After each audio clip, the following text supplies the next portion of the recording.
Hello, I'm Loren Sederstrom, and I'm the host of the All Around Grant Show. Some of what we've covered on the show.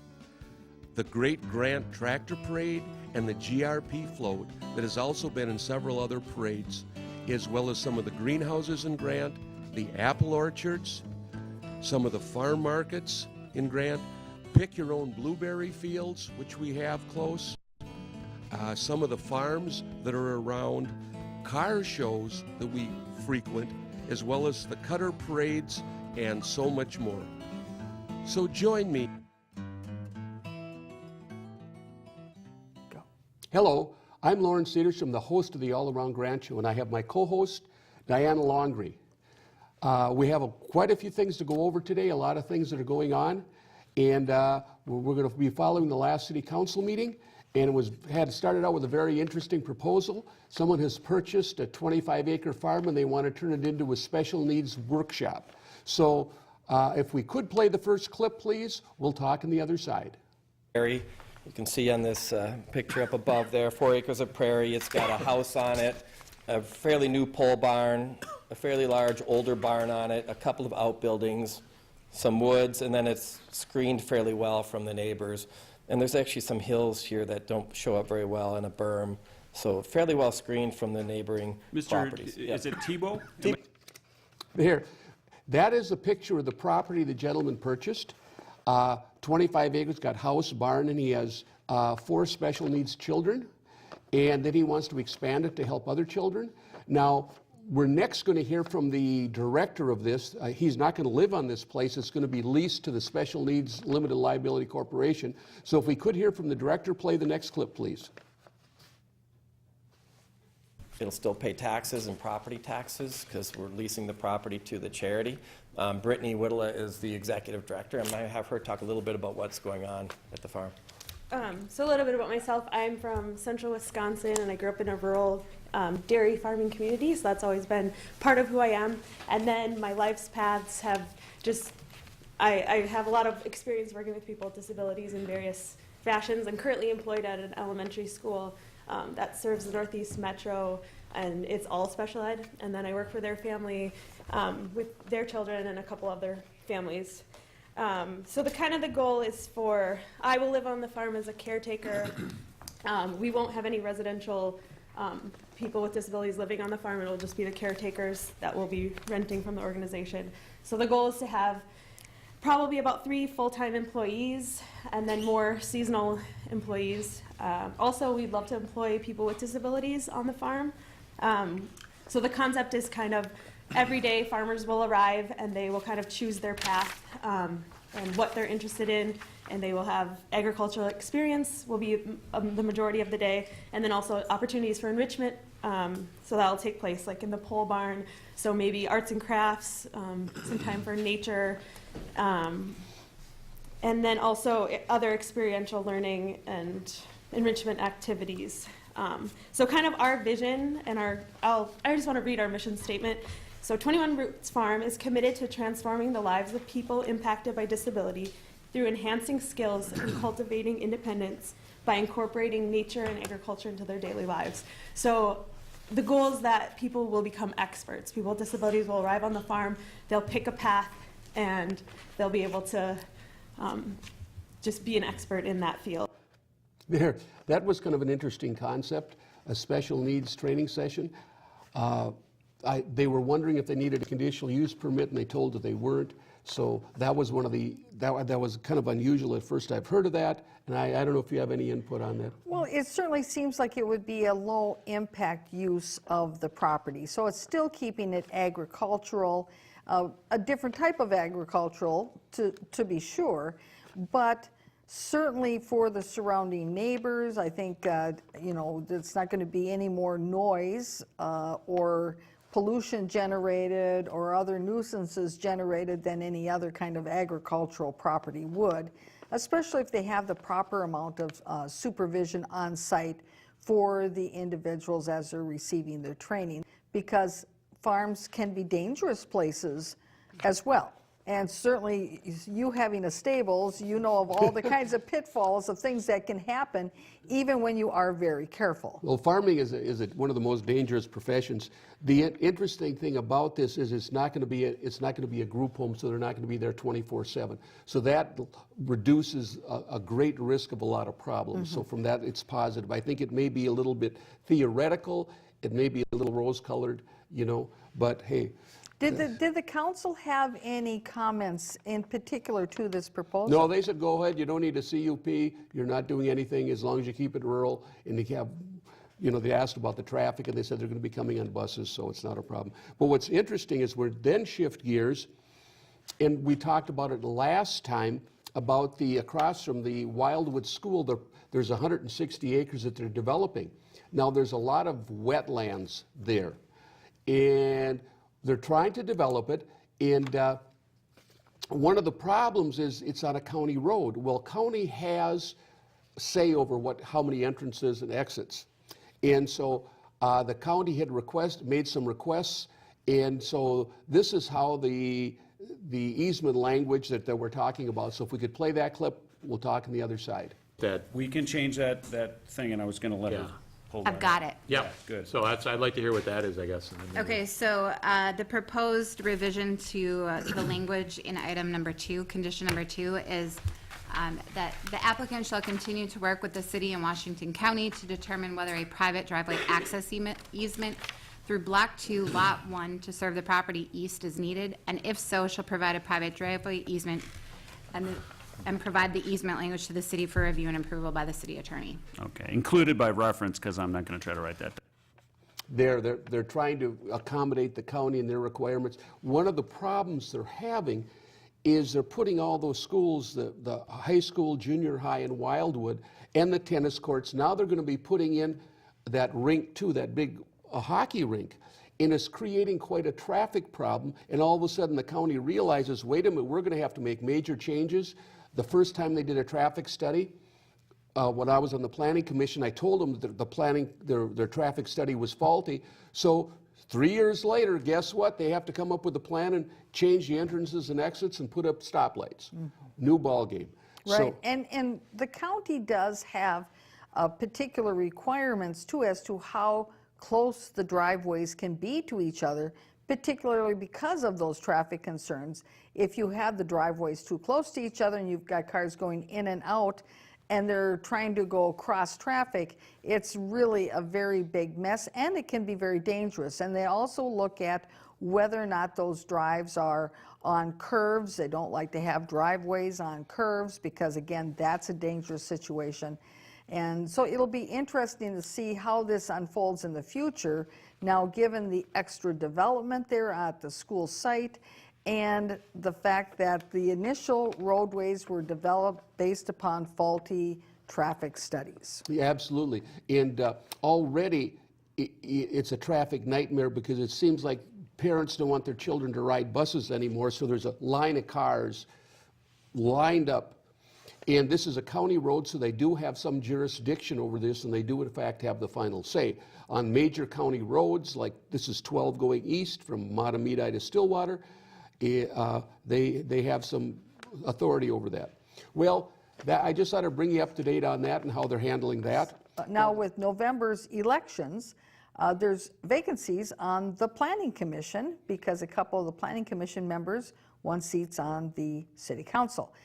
Our clip shows that, well, Loren Sederstrom has put his hat into the ring to be appointed to the Planning Commission, but as you'll see in our clip, Mr. Loren Sederstrom was passed over for a couple of the buddies of the council. And apply for the planning commission. I'm going to read off their names just real quick because they put themselves out there, and it's not always easy to do that. We have Loren Sederstrom, and please stop me if I say this wrong, sir, Wayne Sarapo, David Tronrud, and Gary Bauman. And those are the 4 applicants that we have up. So unless there's anything else, gentlemen, I will entertain motions at this time. Mr. Mayor? Yes, sir. Would it be appropriate to make single motions or? Yeah, single motions. are Single fine. motions. Yep. Well, I'm just asking. No, I think procedure. single So, motions okay, are that'd be great. appropriate. You okay with that? I would Yep. make a motion that we nominate David Tronrud to the Planning Commission. Okay, need a second on that? I'll second. Danny has a second. All those in favor of David coming on the planning commission, please signify by saying aye. Aye. Do we have any nays? 5-0? Very good. We need one more member. I'll entertain motions on that. I'd like to, sorry. Sorry. I'd like to make a motion for Gary Bauman to join the planning commission. And I would second that as well. All those in favor of Gary Bauman joining the planning commission, please signify by saying aye. Aye. Those Mr. Sederstrom, what's your comments on this, Cliff? Well, I found it very interesting. I've been on the planning commission, I've been the chair of the planning commission, I've been on the city council. I'm well-versed in ordinances. And what they're trying to do is create a yes team, that everybody agrees with the mayor and the deputy mayor. So it's just yes, yes, yes. Just like Kiefer and Raj, who just got elected. I only have a couple of the clips. But they're all yes men. Whatever the mayor wants is what they get. So there's no dissent, there's no opposition view.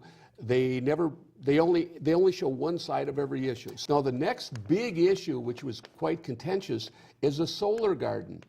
Now, we've talked about this before. There were two places by definition where they could have a solar garden. Now this is quasi-commercial. It's not a commercial one, but it is one owned by a private individual, and they can sell, through a cooperative venture, they can sell the excess to XL Energy. Then they get, if you subscribe, you get a discount in your electric rates. And so just to be clear, when you say that there's only two places where you could put one of these, you mean in the whole entire city of Grant, In the correct? city of Grant, there have been two areas that meet the criteria. Now, because this was Joyce Wielander's idea, and she did not support Huber and Carr in last elections, they're doing everything tooth and nail to define it. As a matter of fact, they sent her 4 pages of reasons why she couldn't do it. Now, and they're going to bring up, we'll point out later on the faulty reasoning through some of the clips that they're coming up with. They basically twist things around. So if we could play that next clip, please, we'll talk on the other side. U.S. Solar to amend our zoning ordinance to permit CSES or community solar energy systems within the A1 and A2 zoning districts with a conditional use permit. We did hold a special meeting on January 29th with the purpose of actually having a discussion around the proposed use and the amendment to our ordinances to account for or accommodate such use. So this evening, staff did not prepare a presentation for you since really the discussion on the 29th was quite robust and I believe was actually over 3 hours long. And there was quite a bit of discussion with respect to your reasoning and conclusions and your direction. So based on that discussion, staff prepared the draft resolution that is before you this evening.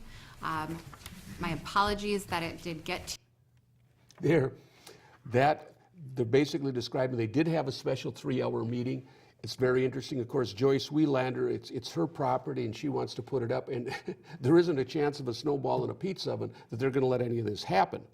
And you had mentioned that they then provided her with the reasoning and the rationale that they came up with to deny the application for this. And, and I watched the council meeting, and I found it very curious what I saw, and I know that you're going to want to talk about this more, but what I witnessed is not that there was a public hearing being held to take in testimony and evidence and material from the community as to the impact of this application on the community.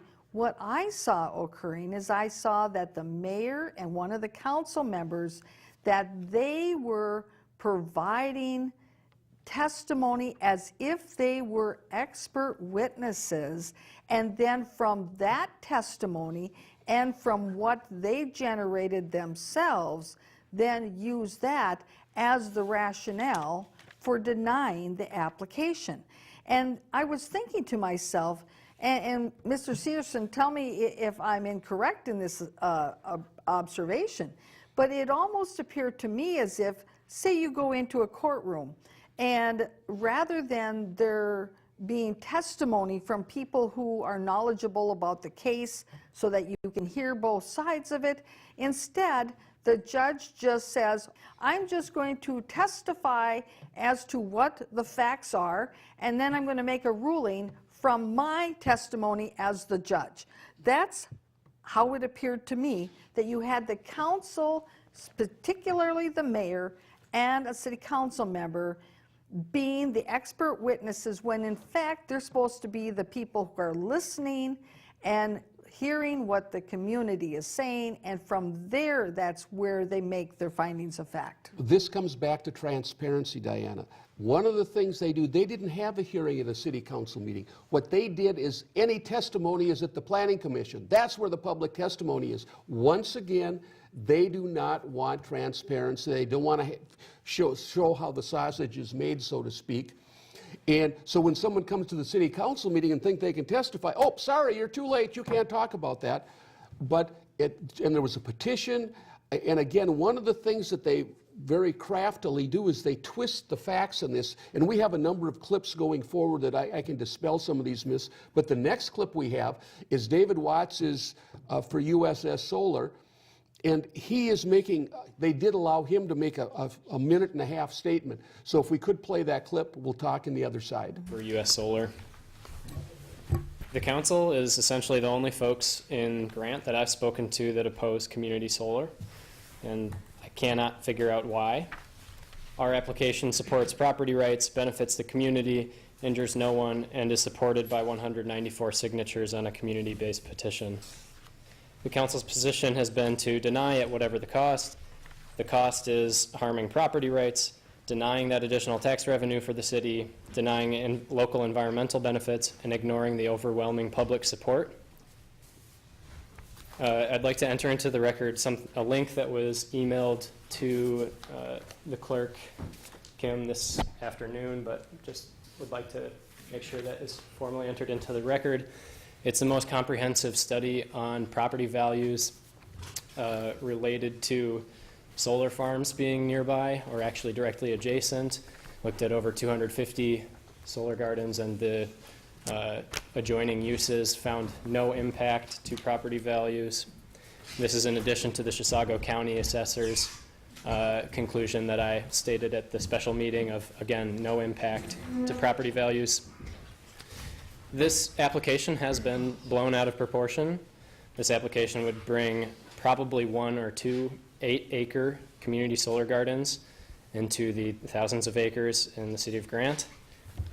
On behalf of Joyce Wielander and the 194 Grant residents who signed the petition, and those that didn't get a chance to but still support this initiative, we encourage you to do the right thing and approve this text amendment application. There. So he's setting his piece, and of course they're switching things around, saying this is a commercial. Now, this is not a large commercial solar garden. This is a private one that's they're going together with in putting it in. And like I said, by definition, there are only 2 or 3 places in the city of Grant that would allow this to go in. So it isn't now, they allow, if you want solar on your own property, that's a whole different ballgame. You could have the same size of thing on your property. But again, they're splitting hairs. And what's interesting next is I have a number of clips of several of the council members, what they're saying about solar and what the city attorney says about solar. And then I also have when Carr has caught him lying about something about solar. So let's, this is going to be a rare experience, by the way. Denny Kaup actually says something at the meeting. Usually it's, I'll second that. That's all you hear out of him. He never has an opinion. But I was able to glean at least 30 seconds of testimony from this man, and he's been on there over 2 years. So this is a gem. We'll listen carefully. Okay. Value the personal use of our acreage, small and large, and as much as I believe solar power generation is viable, when I study the details of our comp plan, I just don't believe it fits.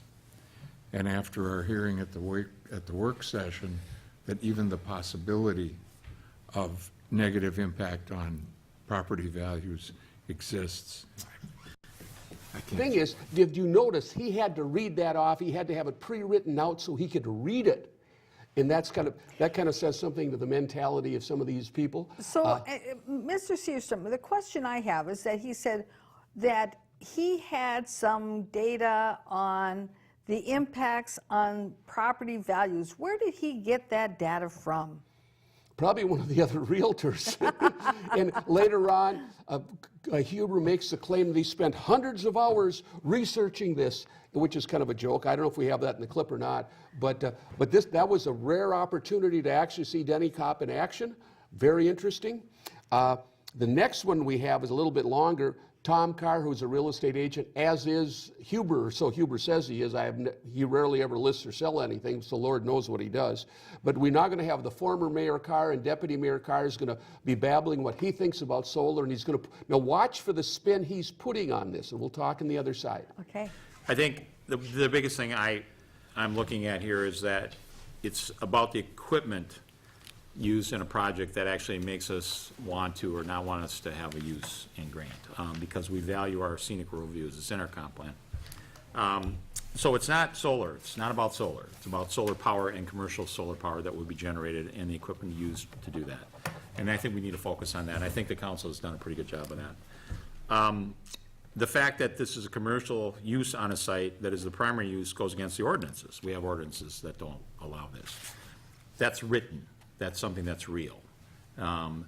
So that's the other issue. The memo issued by the applicant was trying to make this about solar power, I feel, and it's not. And it was happened again as the applicant spoke again tonight. It's not about a person. It's not about an industry. It's about whether something like this belongs in Grant. And I think we got to keep our eye on the prize, and that's what it is.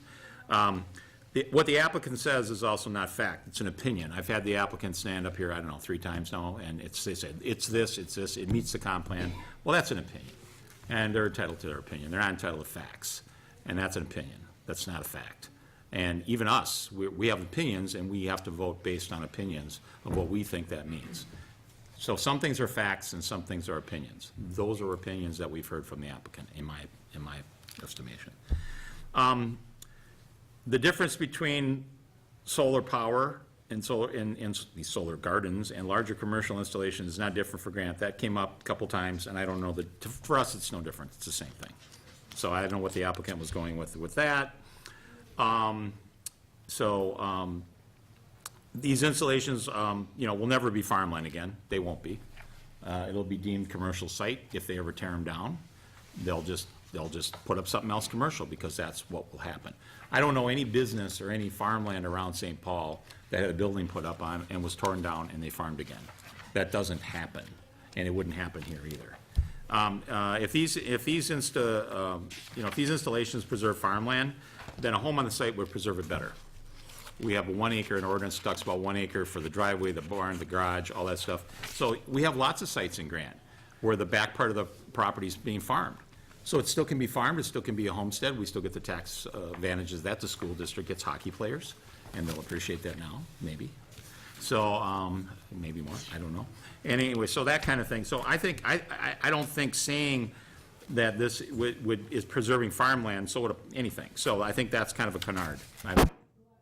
The interesting thing about that is he said, oh, if they'll tear it down, it'll go commercial. Well, excuse me, they're not changing the zoning to commercial. So that is another big lie. Once again, he's a realtor, and they twist facts into pretzels. Nothing's black or white. Everything's a different shade of gray, whatever way they want to twist it. And when I heard him say that phrase, that if that equipment, the panels are removed, that it'll remain commercial, that crossed my mind as well. This is not changing the land use that this property is designated as. They're not changing the land use from agricultural to commercial, are they? Absolutely not. And see, and that statement would be correct only if they were taking a vote to change the land designation under the zoning and under the comp plan from agricultural to commercial. And I think that is the biggest Fallacy.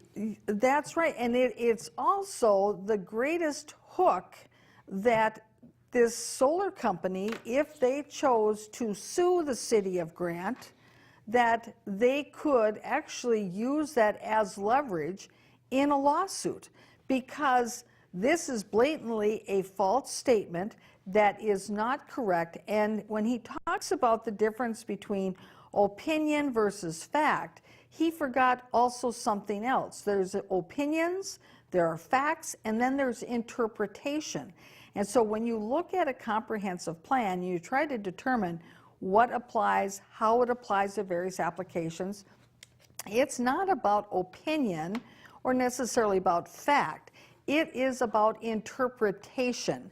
And it is that interpretation and how it's interpreted, according to case law and past precedent, that when you go to court and you litigate that interpretation, one person's difference of interpretation versus another, that's what we're talking about. We're not talking about opinions. We're not talking necessarily about facts. We're talking about differences of interpretation, and that's where the legal system comes into play to determine whether or not the applicant is correct in their interpretation versus these cowboys on the City Council of Grant. What's really interesting, they also have pushed, they said, oh, this is commercial, we can't have that. Excuse me, they passed 2 ordinances. First of all, you can have a restaurant if you're on a county road and you have 20 acres, that's commercial. They did the wedding barn, a recreational event, and they modified the codes for that. They're creating commercial areas all over the city by definition. So you can go, they're saying in A1 and A2, you could have a supper club. Well, the Met Council said we're not supposed to have leapfrog development. So it depends, getting back to the interpretation, it depends on how you're looking at things. And who your friends are. We would have had a supper club in 96 and Manning. They changed the rules for that, but then the gentleman was 62 and he had a brain tumor and he couldn't pass a physical to get the loan. So, and that's still on the books. They can do commercial. I mean, I have 40 acres and I'm on a county road. Gee whiz, what could I have? I could have a massage parlor and a strip club. I'm kidding. I would never endeavor to do that because I farm and it's taken me a lifetime to get out to pursue my dream of farming. But that's an example of what I could have 2 separate entities out there because I have 40-some acres. And the other thing I want to bring up too that you kind of touched on by saying that there are times where they have changed the ordinances and the zoning to allow agricultural property to become commercial, and that it's a-okay. And yet in this case, they're not. And maybe this case is actually less intrusive. Less impact upon the surrounding neighbors. And that brings up a different issue of being arbitrary and capricious in the way they make their decisions, because how can they justify this decision to deny this when in fact there's other examples that they have approved that have greater impact upon the neighborhood and upon the character of the city of Grant as a whole? Well, something else that's interesting, a judge has already adjudicated that the city of Grant, when it was relating to some horse guidelines, are arbitrary and capricious by going after someone. That's already been adjudicated, so that's a fact. A judge has said, wait a minute, your process is arbitrary and capricious. Now we're going to see the mayor, and he's going to be talking about Solar Garden, giving more opinions. So if we could play that one, please. Overwhelming support for this. Let me read it to you. Here's what people signed. What we're discussing here tonight is a use table change so that every piece of A1 and A2 zone land in this city would be eligible. Wouldn't have it on there, but it would be eligible for applications, CUP applications, to put these 1 megawatt solar generating facilities. Okay? The petition that was circulated is quite a bit different than that. It doesn't say, would you like to rezone Grant or change the use table for approximately 75% of the city? It doesn't say that. It's not what it says. Here's what it says. We, the undersigned, support, urge the city of Grant to adopt an ordinance to allow for the 8-acre community solar garden on Joyce's Century Farm. So this was passed around with the assurance in the writing of it that they were only, as they signed this, supporting one possible project. Interesting. You see, he's trying to say that everybody can have a solar garden, when in fact, by definition, there's only 2 or 3 parcels in the whole city. Again, they're twisting the truth, lying through his teeth. Of course, what do bottom-feeding realtors do? Lie through their teeth. And there's a classic example of the dishonesty and deception that this man practices.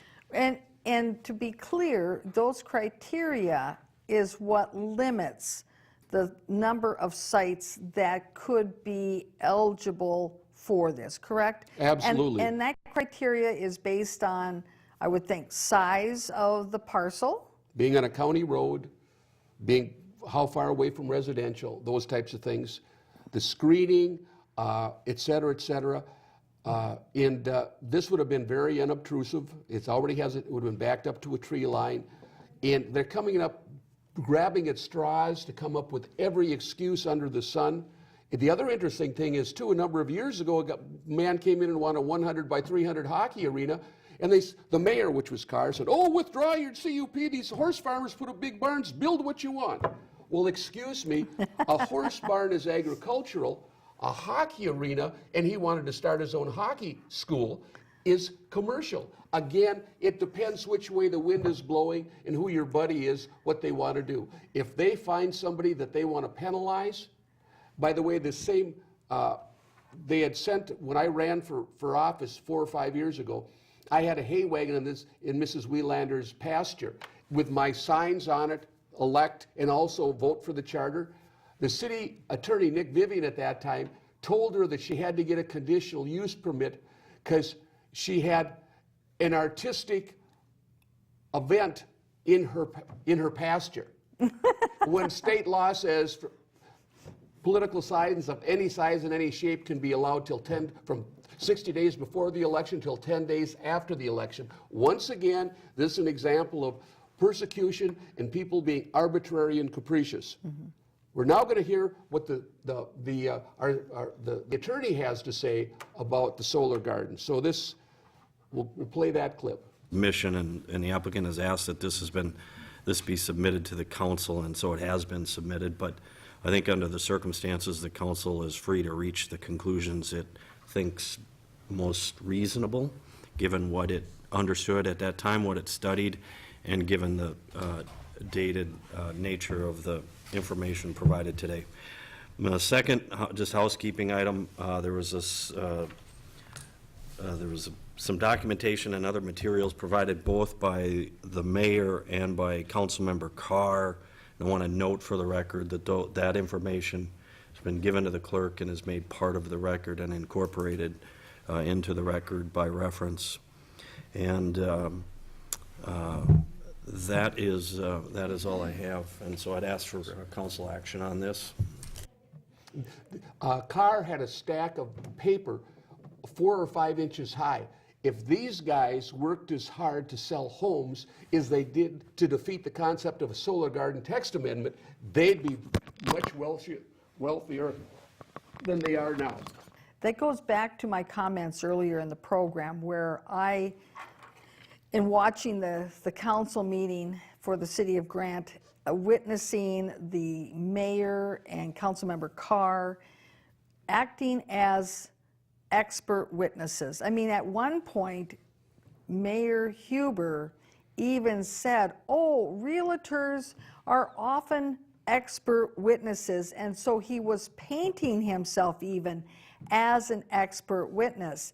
And so now you have the city attorney not only allowing that practice at the council meeting, which is suspect to start with, I mean, from a legal perspective, but not only is he allowing it, but now he's condoning it and facilitating it by saying, "I just want to make sure and make it clear that all that documentation that the 2 council members presented are part of the record," Well, again, how was that information vetted? Who vetted that information?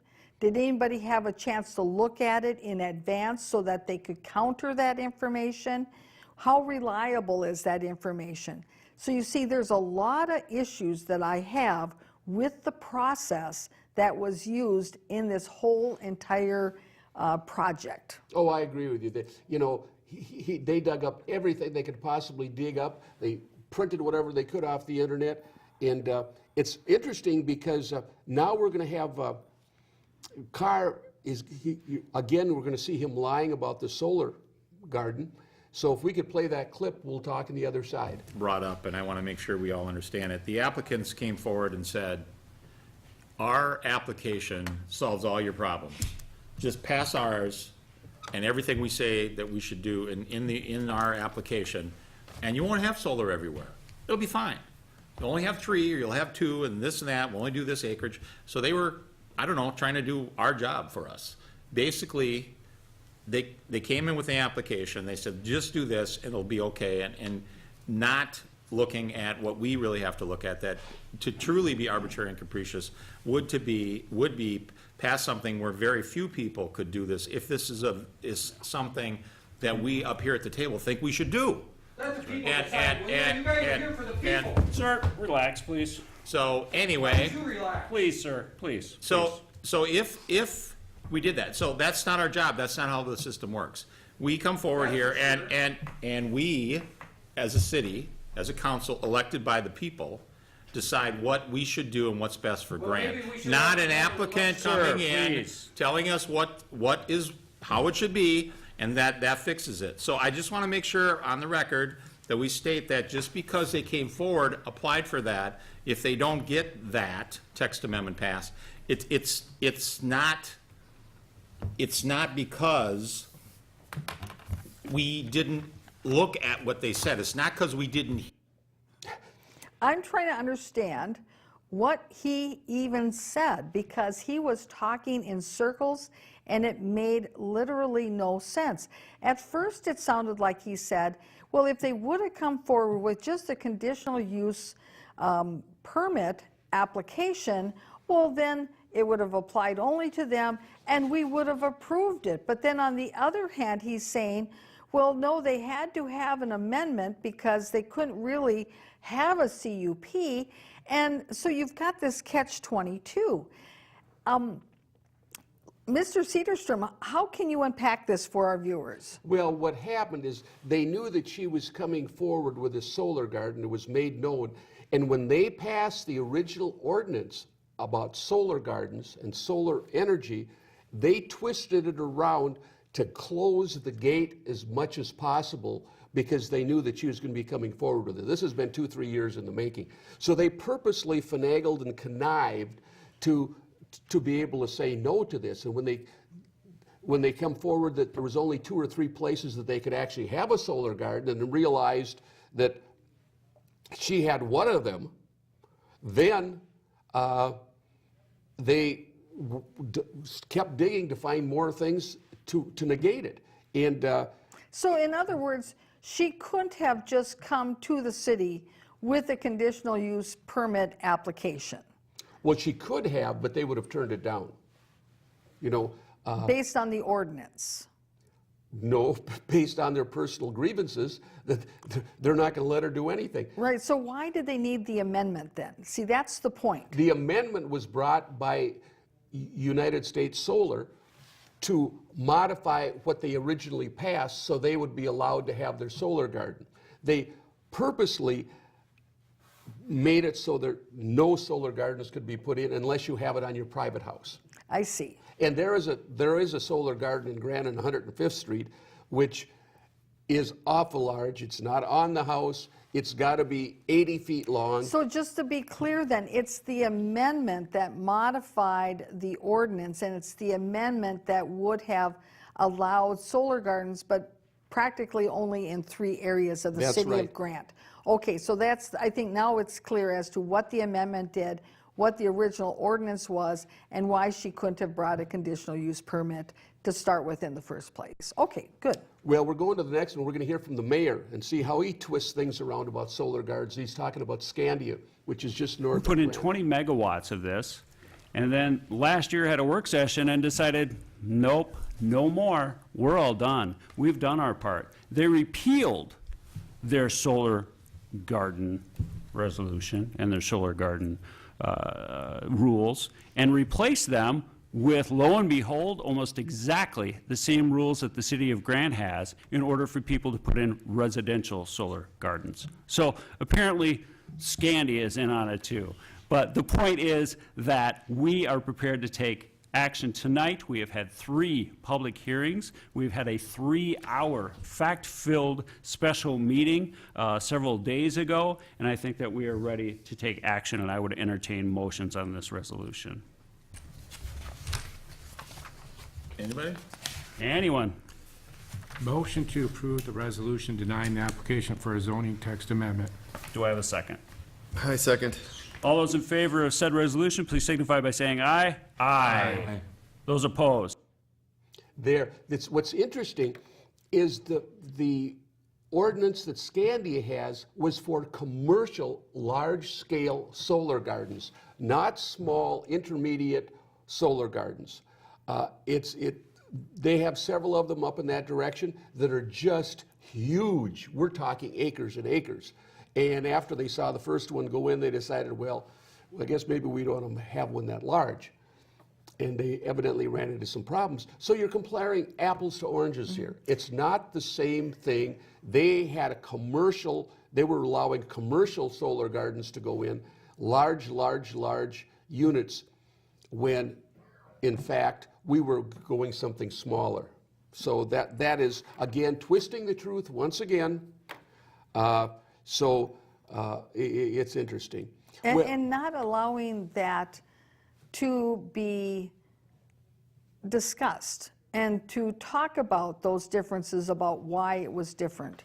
They want to only have their version of the story, so there is no opportunity for any public conversation on this. That's what I've been saying. They're eliminating transparency. Why do you think they do not allow public comment to be aired on the TV? They don't want anyone bringing up anything that they do not want. They want to be in complete control of all input. They also only allow people to talk at the Planning Commission because most people aren't aware that that's the only place you have input.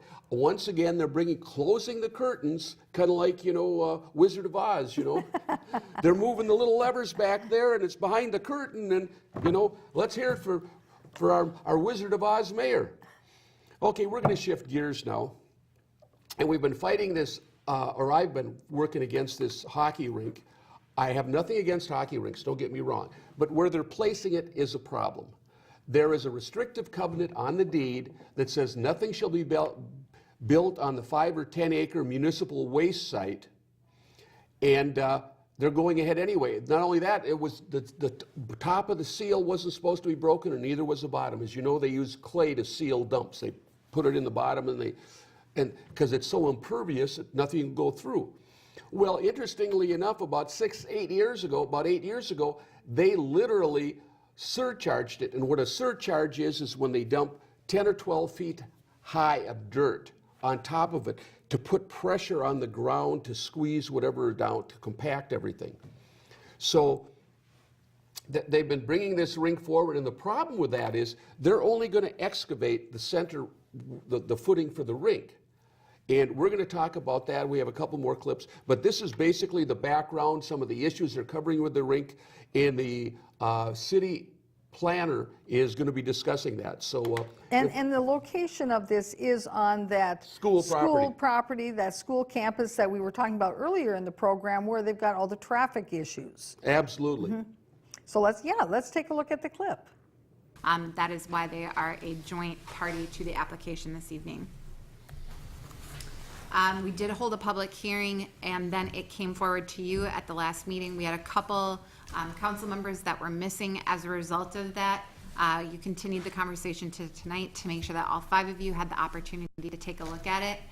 If you recall, during that discussion, there were some questions that came up that you requested of the applicant. As a result, actually, the applicant went back and provided you with some additional information to answer some of those questions. So that is really the focus of the presentation tonight, which is really that supplemental information that was provided to you. So there, as I noted, there were several items, but there was an event and management Keep going. Oh, Okay. that's at the end. There we go. They had a number of things they were going to be talking about, and that they had to iron out. The parking was one of them. They said, oh, we have adequate parking. Well, the only problem with that is it's over at the elementary and at the tennis courts, and people are going to be walking in the dark with no sidewalk alongside the road. So then they had to talk about that, and now they're going to have to put a sidewalk in, and they're going to have special lighting, and it's got to go just down, not up. And so they have all these issues. And there's a lot of issues with this because the school district owns the land. Rinc 2 is a private, nonprofit corporation that wants to spend $12 to $14 million to build this, okay? And we have had multiple rinks go belly up. They went bankrupt. And so they're trying to do this. They also are figuring about the traffic, and there's 2 or 3 places for them to come in. They can either come in by the junior high school or by the the entrance for Wildwood, which is by the tennis courts. Well, everybody's going to have to be turning left across a lane of traffic. And they already found from the first traffic study that they had to put up a semaphore and change the traffic just for Wildwood School. Well, now they're going to exacerbate this and make it worse because all these people are going to be bringing their kids in for hockey after school, all times of the day. It's going to basically, and some of these hockey practices go from 5 in the morning till almost midnight. So we're talking about generating an awful lot of traffic without having an appropriate plan. Not only that, they're talking about parking spaces and where are they going to put them, and they come up with another auxiliary parking space for another 70 spaces. Well, it isn't well planned and well thought out. Now, are they anticipating that users will be those beyond just the Mahtomedi School District? Oh, absolutely. This is for private. It isn't just for, if this was for high school hockey only, that's one thing. I mean, it's sanctioned by the high school. There's other private hockey, like the Mighty Ducks, for example. As a matter of fact, I heard the Mighty Ducks was giving a grant of $1 million for this. And of course, they've raised $37,000, so what are they, halfway there? Isn't that half of $12 million? But it's going to be interesting to see what happens. They're talking about going forward with this. And so a question then that I have when you're talking about the use of this facility being, it's going to be used by people outside of the Mahtomedi School District. Absolutely. How did they calculate the traffic figures, understanding that it was going to be used by people outside of the Mahtomedi School District, in addition to those who are inside the school district? A lot of guessing. When Washington County did the study for Wildwood School, they were drastically off. Now, this group was offered 10 acres on the south side of that development, the one we talked about earlier in the program. Well, they didn't want to do that, so then they went to the bank couldn't sell the property, so then they engaged with the private developer to develop it so they could get off it because they have 160 acres. The gentleman that was offering to do that, develop that property previously, was the one that put the wild skating rink on top of the old Dayton's building. So he certainly has had a lot of success, but they didn't want to do that. They also brought something forward to add this 160 acres to Mahtomedi, so it would be their problem, and they haven't. That didn't fly. And you had mentioned that original traffic study with Washington County, that it was flawed, and it would be fascinating to look at that to determine if part of the reason that it was so miscalculated was because potentially that they didn't calculate that the Mahtomedi school district has such a high ratio of accepting students from other districts. Well, Do you know, did they include that calculation when they did their traffic study? I don't believe they did. They were just conjecturing it. They have, well, it's down to 28% open enrollment. There have been a number of people leaving the district, especially from Wildwood School, because, as I understand, 53 parents have taken their children out of Wildwood because they were getting headaches and nosebleeds. And 2 of the teachers have had cancer. Now, I saw one letter in the stack of documentation of a doctor that's saying, oh, the cancer wasn't because of this, it was, you know, well, how can you tell the cause of cancer? You can't.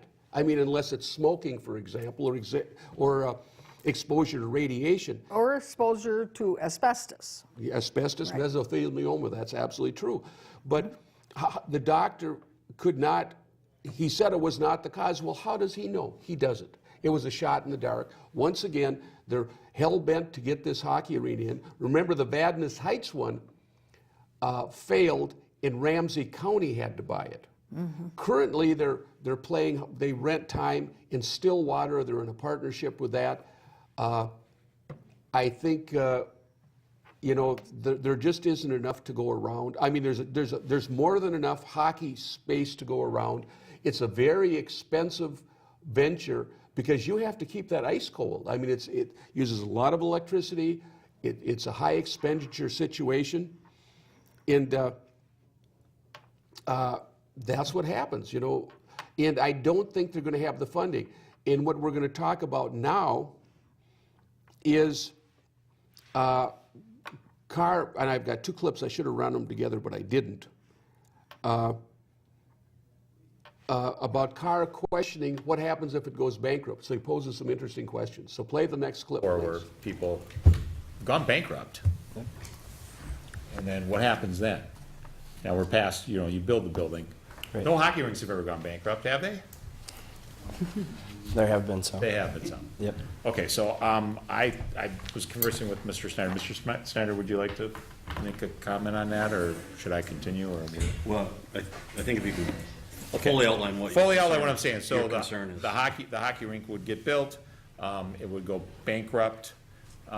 Is, you know, can you tear the building down?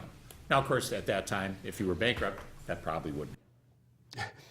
Okay, so they're going to put this building up. The interesting thing is, it's going to take an extra $2 million to haul excavate all the dirt that's underneath this building, haul it to a disposal site, then they have to bring all of this back in and compact it. Now, mind you, the garbage goes down 30 feet.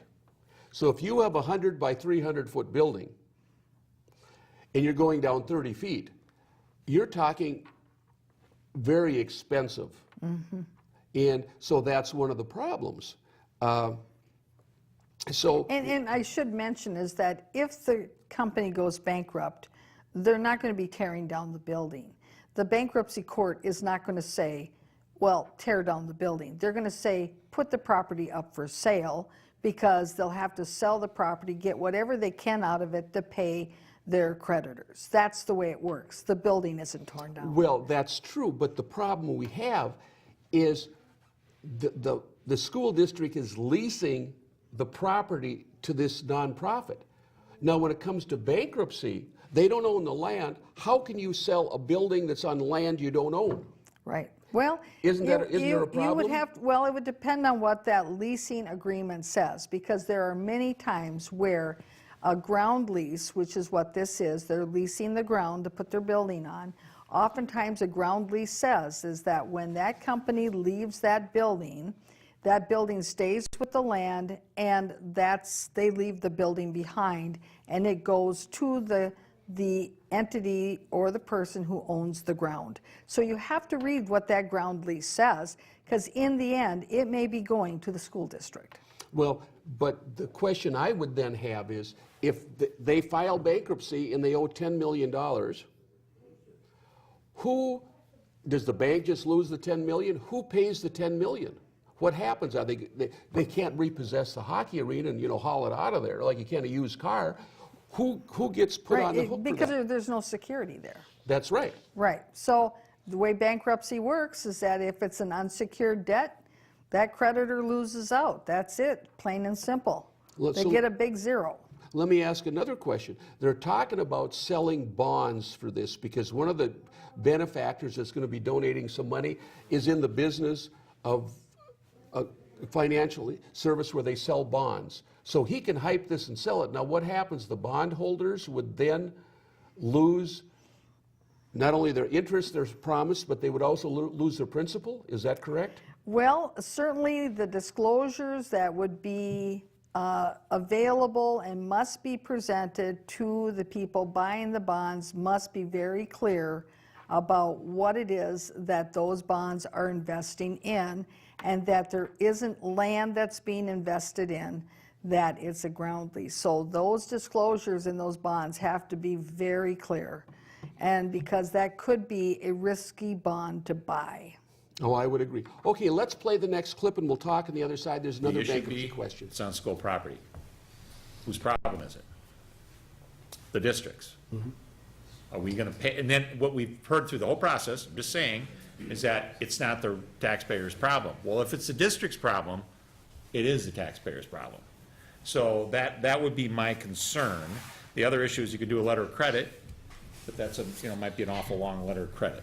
We're talking about things that aren't gonna happen, right? Oh, for But sure. if they do, that's what we're here for, is to make sure we have remedies now, because we're prudent and not to wait. So that's my, Yes, well, sometimes he's prudent, sometimes he's not. Just depends. Well, yeah, that's true. Well, now we're going to play our last clip, and we'll talk at the other side. It goes back to what we talked about before to show you exactly where this hockey rink is going, and there's a big green spot of the municipal dump area. Then it's going to show where the rink is. Then you're going to see where the sewer and water comes out and hooks in. Once again, I want to reiterate, they put heavy granular sand underneath the sewer line, and that acts as a conduit for plumes and liquids, okay? And Lost Lake's already contaminated with mercury. Okay, now remember I said earlier they surcharge, which means putting 15 feet tall of dirt on top of that municipal dump area to squeeze the stuff down. Well, if they just dig a hole in the middle for that footing, all the stuff from the area around it can ooze in, go into the sewer granular fill, and guess what? We just doubled the pollution. So if we could play that. Owner of the subject property is the school district, which is 832. The property is located at 8678 75th Street North, or CASA 12, as many know it as. The property is zoned and guided as A1. So point of clarification for folks in the audience, even with the existing school campus there, the property remains zoned and guided A1 and was not rezoned or re-guided as part of the construction of the school site. Portion of the property that would be affected by the proposal is approximately 4 acres, which would be disturbed. The overall site parcel that the ice arena would be located on is approximately 61 acres. The request this evening is to amend an existing conditional use permit. So for those of you that were with us in 2011, we actually had an amendment to a 2006 conditional use permit, which controlled or guided the athletic field construction and expansion. So there's a 2006 permit with various conditions. There was a 2011 permit that then superseded the 2006. And now this evening we are looking at that same permit again. I guess that's all we have for this time through. Well, I will keep bringing you forward so you get a view of what's happening in the city of Grant. With all these yes men and their lack of transparency, and they're putting the curtain and Running the levers, and welcome to the Wizard of Oz. yeah, absolutely. Call him Wizard Hubert instead of the mayor. Well, thank you for joining us. Thank you, Diana. Yes. You have excellent commentary, and we'll see you next time, all around Grant.